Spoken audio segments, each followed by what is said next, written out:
Hi, it's me again with Corel Tips and Tricks. I just did a video on this. Like I said in the first one, you'll probably never draw it, but I'm going to show you a couple more things that you can do with your nudge. I'm going to take the Smart Fill tool and I'm going to fill it in with that gray. Now I'm going to take that and go to my interactive fill tool and I'm going to put a little black kind of deep in that corner. I'm a little bit not centered. That looks pretty good. Now, if you remember, our nudge was 5.5. So we could do this two ways. Um, you could hit the plus key on the keyboard now and move it over twice. Control D, Control D. And then this is all grouped together.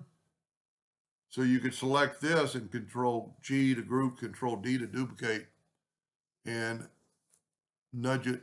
Well, we can't, if I remember right, it was, well, we need to nudge it at 5.5. And then if you remember 2.236.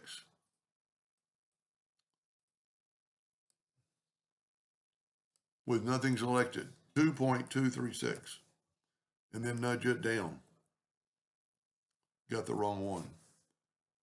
So I'm going to nudge that up out of the way and nudge this one down. And then nudge this one down.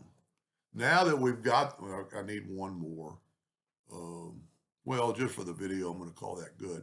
So I'm going to select that, shift select that and group that together, Control G. And then Control D and nudge it down twice. And then Control D, Control D, Control D. It completely changes the look of your drawing. Now what we want to do is try to group this together and make it even look better. And I'm going to take a rectangle tool and I'm going to get rid of these ends by taking the rectangle tool and putting it like right there to, well, we'll cut all that out to like right there.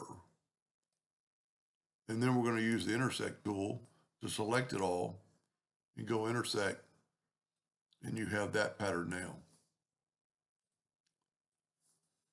Pretty cool. Hope that helped a little bit. Thank you for watching.